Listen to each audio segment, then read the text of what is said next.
말씀을 보겠습니다. 그리스도의 편지가 된 사람들이란 제목으로 말씀 나누길 원합니다.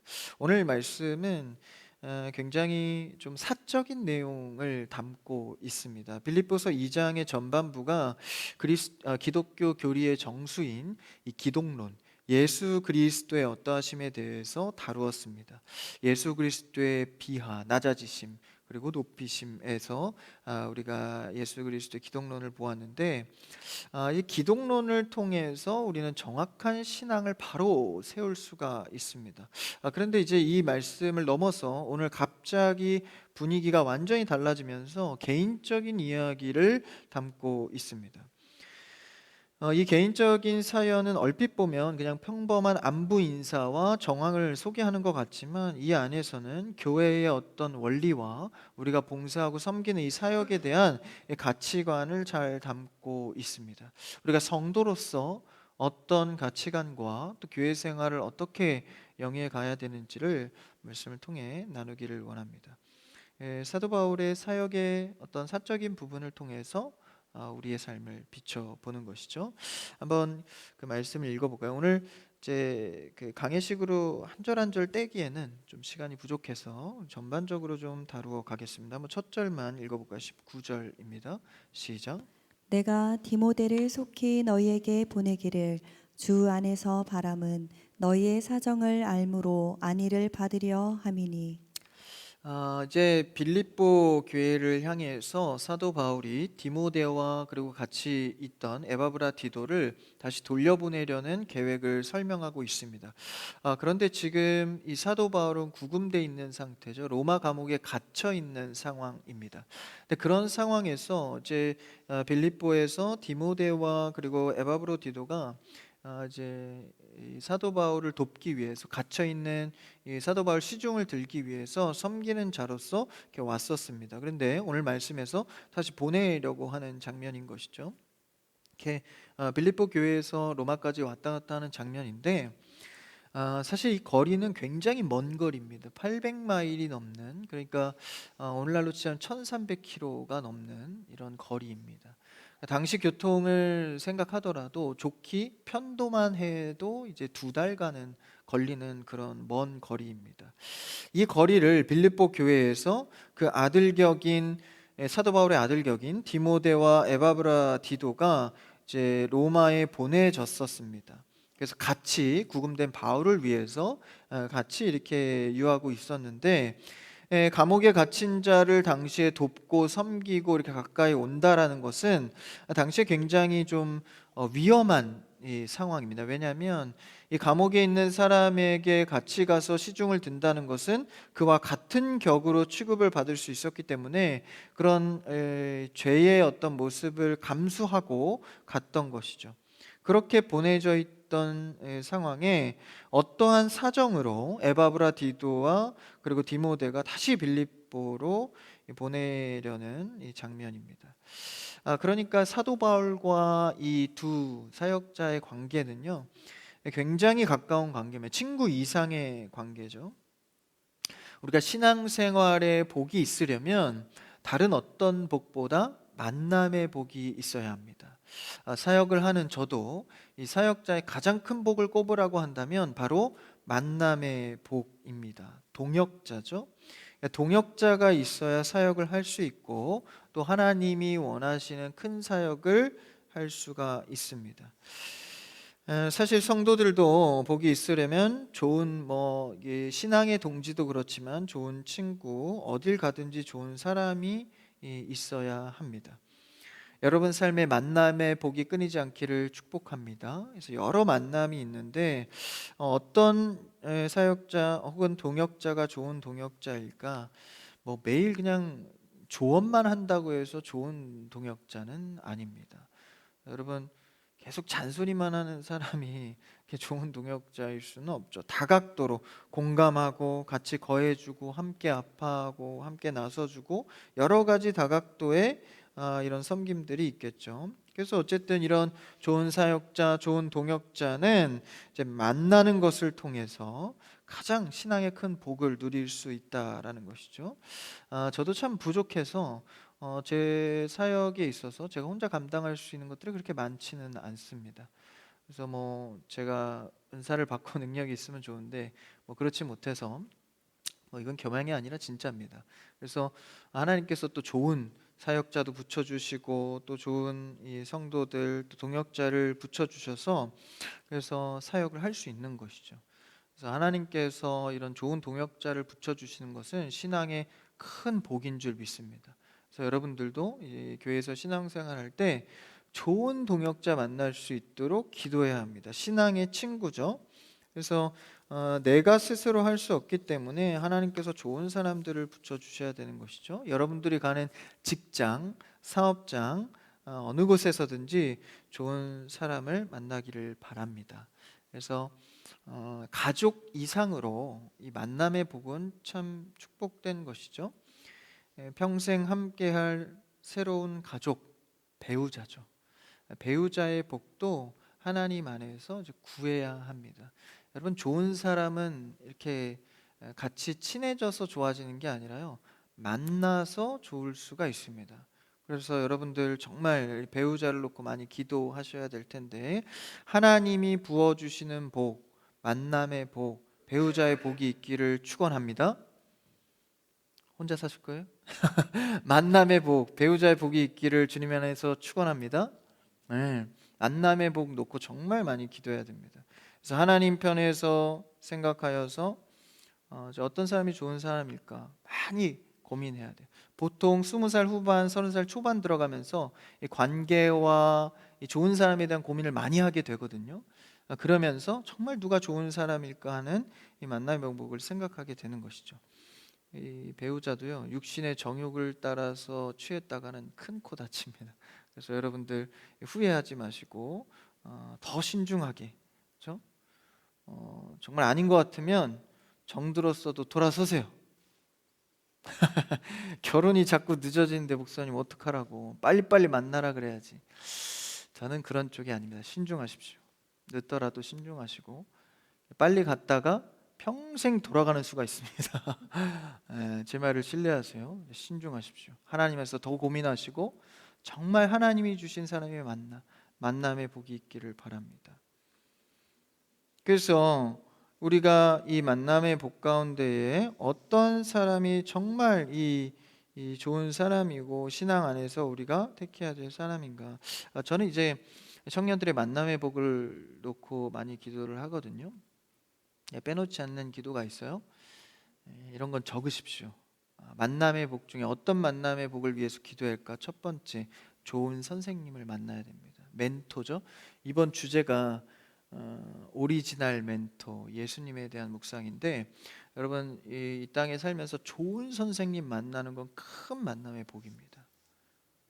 두 번째, 배우자의 복입니다. 정말 신실하고 함께할 수 있는 믿음의 동역자, 배우자. 세 번째는 생업의 현장에서 좋은 사람을 만나야 됩니다. 그래서 이 세 가지는 제 기도 제목뿐만 아니라 여러분의 기도 제목이 되기를 바랍니다. 첫 번째, 좋은 멘토, 좋은 배우자, 그리고 생업의 현장에서의 좋은 만남.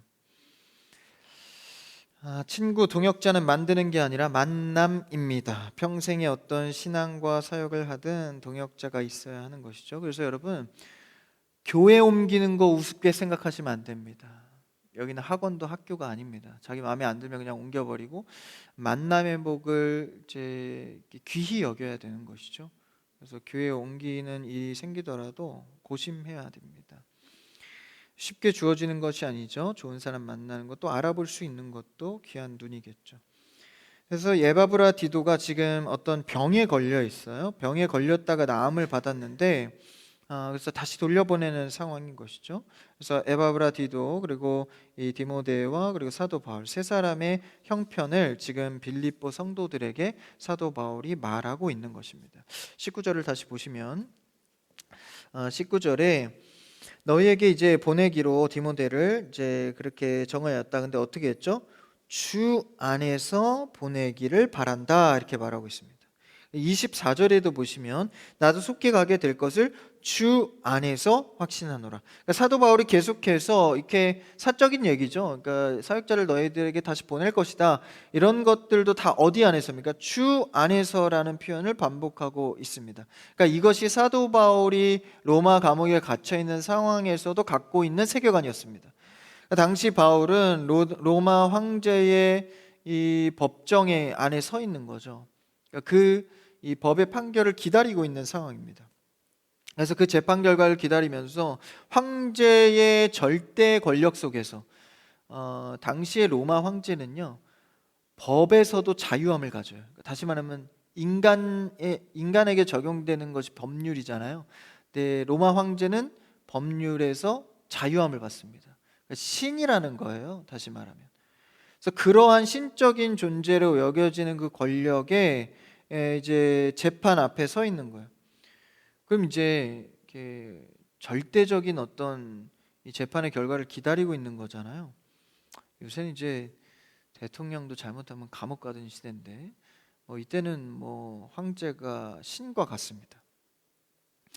그래서 이 황제의 판결 한마디에 생사가 결정된 상황에 지금 사도 바울은 꼼짝없이 놓여 있는데, 그는 뭐라 그래요? 자신이 그리스도께 붙잡혀 있다, 나는 주 안에서 붙잡혀 있다라는 것을 생각하고 있는 겁니다. 그러니까 하나님의 경륜에서 보자면 로마의 권력이 아니라 그리스도께 붙들려서 내가 갇힌 것이 아니라 오히려 로마의 복음 전하는 걸 위해서 내가 여기 있다라고 생각하는 거죠.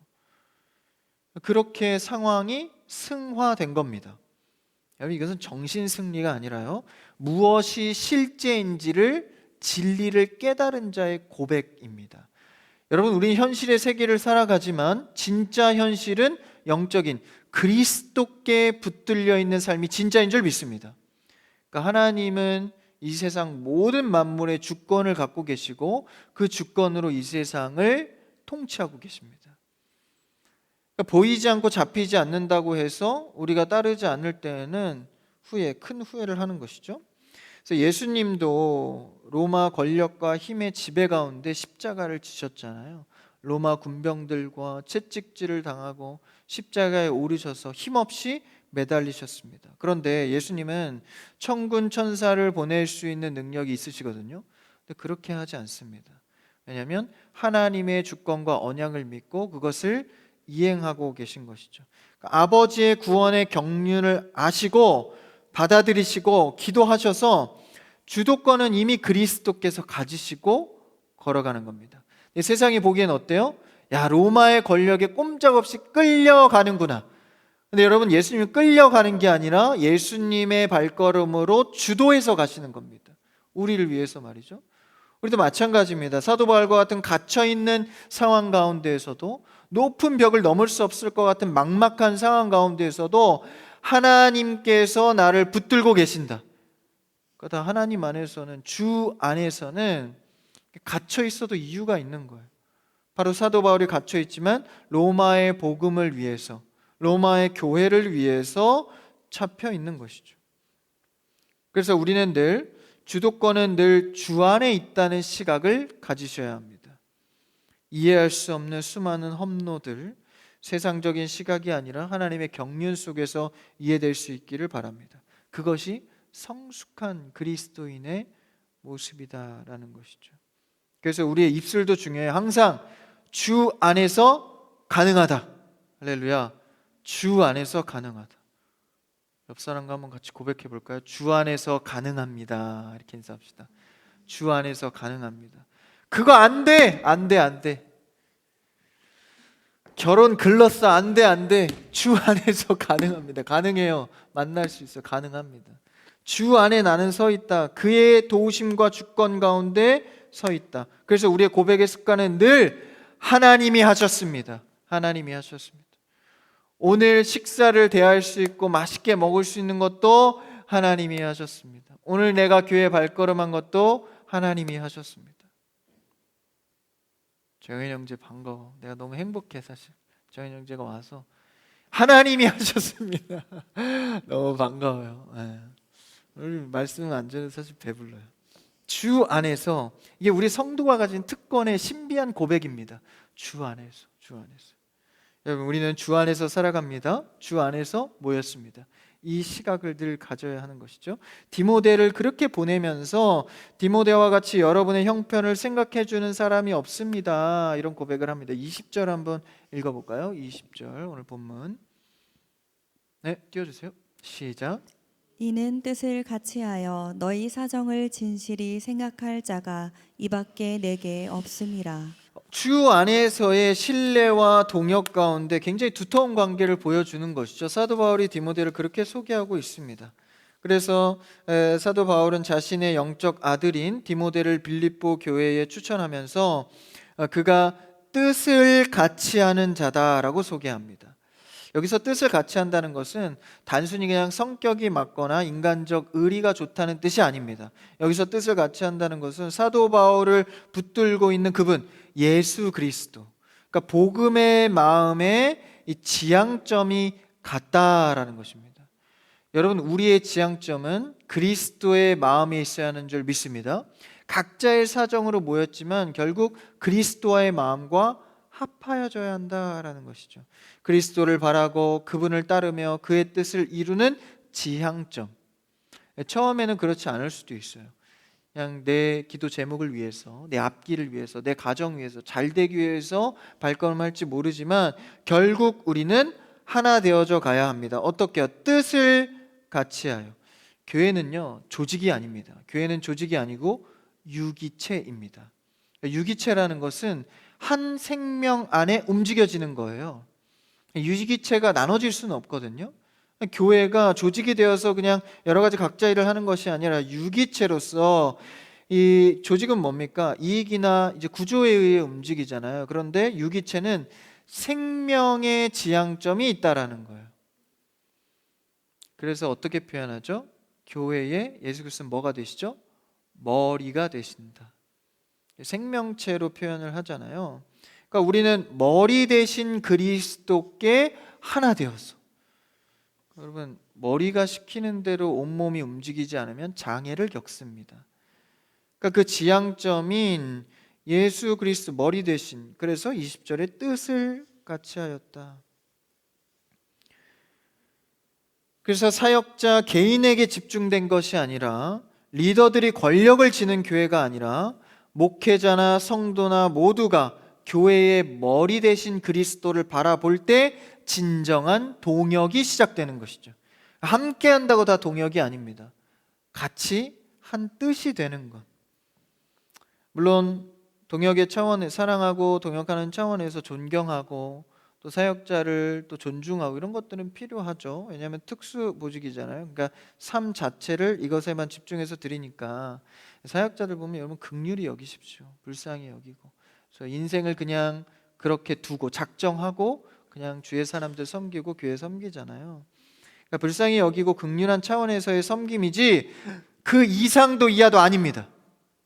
그 이상으로 갔다가는 반드시 우상시 되게 되어 있습니다. 이것은 서로 조심해야 됩니다. 스스로도 조심해야 되고 성도도 조심해야 되고. 오늘날 교회에 얼마나 이 많은 이 예수 그리스도가 머리 되지 않은 폐단들이 있습니까? 사람이 은근슬쩍 머리가 되어서 그럼 이제 사람이 시키는 일을 하는 거예요. 그곳에는 이제 하나님의 뜻이 없는 것이죠. 우리 크리스찬 교회는 사역자나 성도나 직분자나 누구나 머리 대신 그리스도로 뜻이 같아지는 교회 되기를 축복합니다. 가정도요, 뜻이 같아져야 돼요. 뜻이 다르고 각자의 생각대로 살아가면 가정이 자꾸 깨지는 것이죠. 한 뜻으로 나아가는 것. 지금 사도 바울이 두 사역자와 함께 이런 이야기를 전하고 있는 것이죠. 그 다음 21, 22절을 한번 읽어볼까요? 21 시작. 그들이 다 자기 일을 구하고 그리스도 예수의 일을 구하지 아니하되 디모데의 연단을 너희가 아나니 자식이 아버지에게 함같이 나와 함께 복음을 위하여 수고하였느니라. 복음을 위해 함께한 것. 여러분, 신앙생활은요, 복음을 위해 함께한 스토리가 서로 간에 있어야 합니다. 그냥 뭐 예배만 드리면서 뭐 이런 신앙생활이 아니야. 하나님 안에서 동역자들과의 스토리가 있어야 합니다. 디모데가 자식이 아버지에게 함과 같이 바울과 함께 복음을 위해서 수고한 일들이 있다라는 거예요. 그 비결은 무엇입니까? 두 사람 사이에 흐르는 예수 그리스도의 마음을 통하여서 여러 스토리가 있는 것이죠. 그래서 바울과 디모데 그리고 에바브라와 디도는 이제 800마일이나 되는 이 험한 길을 오가면서 이것만 해도 하나의 이 복음의 스토리를 갖고 있는 것이죠. 로마 관습상 이제 옥바라지를 할 때 이제 앞서 말씀드린 바와 같이 죄수와 똑같은 취급을 받음에도 기꺼이 그 위험과 수고를 하여서 같이 거하는, 감수를 한 거죠. 그러니까 복음을 위해서 서로 땀을 흘리고 함께 울고 함께 웃고, 그렇죠? 그러니까 함께 기도했던 그 스토리를 가진 사람들은 어떤 기쁨과도 비교할 수 없는 영적 희열을 체험하고 공유하게 됩니다. 그러니까 아무리 어렸을 때부터 친한 동창이 있고 가까운 사람이 있어도요, 영적 교제만은 못합니다. 저도 이제 믿는 친구들도 있고 아는 전사님 목사님들 혹은 이제 믿지 않는 친구들도 있는데 이제 이야기가 달라요. 이 영적 공감이 안 되니까 좀 답답함도 있고 긍휼히 여겨지긴 하죠. 근데 우리 안에서의 이 영적인 복음을 위한 수고, 신앙생활을 단순히 지식으로만 배우는 것이 아니라 사역의 현장에서 부딪히고 흔적을 남기는 것이 매우 중요합니다. 그래서 여러분요, 교회 신앙생활 하면서 봉사 하나씩 들어가시기를 주님의 이름으로 축원합니다. 봉사하셔야 돼요. 그래서 믿음의 수고도 해보고 땀도 흘려보고 하나님 안에서 복음의 흔적도 남겨보고 또 아파도 해보고, 그렇죠? 그런 믿음의 이제 영적인 공유들이, 스토리들이 있어야 하는 것이죠. 이 공동체 안에서 알 사람만 아는 복음의 비밀스러운 기쁨, 이런 것들이 지금 사도 바울이 말하는 이제 교제입니다. 교회는 어떤 풍파에도 이제 흔들리지 않으려면 이런 견고한 어떤 영적인 스토리가 있어야 하는 것이죠. 그래서 우리 교회도 이 목장으로 묶여져 있지 않습니까? 우리 산부 예배 청년부도 목장으로 묶여져 있는데 함께 할 수 있는 이 청년 시절의 동역자가 있다는 것은 굉장히 큰 복입니다. 귀하게 여기셔야 됩니다. 옆 사람이 너무 귀한 거예요. 그래서 우리가 그 안에서 함께하는 스토리. 그래서 본문에서 이제 넘어가서 이제 에바브로디도가 이제 등장합니다. 그도 이제 역시 바울의 옥바라지를 하러 왔다가 이제 병이 든 거예요. 죽을 병에 들었다가 이제 다시 이제 회복하게 되는데 한번 26절을 한번 읽어볼까요? 26절 오늘 본문 시작. 그가 너희 무리를 간절히 사모하고 자기가 병든 것을 너희가 들은 줄을 알고 심히 근심한지라. 27절도 읽어볼까요? 그가 병들어 죽게 되었으나 하나님이 그를 긍휼히 여기셨고 그뿐 아니라 또 나를 긍휼히 여기사 내 근심 위에 근심을 면하게 하셨느니라. 본문의 에바브로디도가 이제 병에 걸렸었는데 빌립보 이 성도들에게 그 소식이 전해지니까 내가 병들어 죽게 된 소식을 듣고 성도들이 얼마나 걱정할 거예요. 그러니까 그게 근심인 거예요. 근심 위에 근심인 것이죠. 자신이 병들었다는 소식을 듣고 성도들이 걱정할까 봐 근심했다고 26절에 기록하고 있습니다. 이게 바로 영적인 사랑인 것이죠. 자신의 안위보다 이 성도들의 안위를 더 먼저 걱정하는 거예요. 근심 위에 근심이라고 표현합니다. 양떼의 마음을 더 걱정하는 사랑. 여러분, 이런 영적인 사랑이 교회 안에, 공동체 안에, 여러분 신앙 안에 가득하기를 축복합니다. 진정한 신앙은 생명에 대한 애정에서 나타납니다. 그러니까 여러분, 긍휼히 여기는 마음 없이요 신앙생활을 할 수 없습니다. 성도가, 내 주변 동역자가 믿음의 삶에 아프다는데, 힘들다는데 그냥 쯧쯧쯧 하고 넘어가는 게 아니에요. 내가 아픈 거예요. 같이 아픈 겁니다.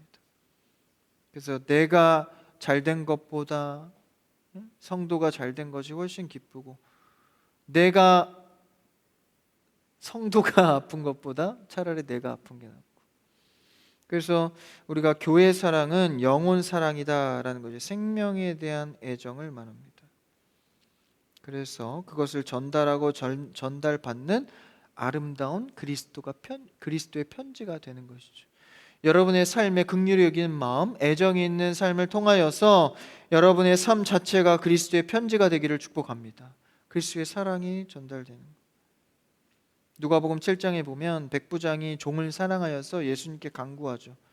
그리스도의 심정을 가진 자가 한 영혼을 결코 가볍게 여기지 않는 겁니다.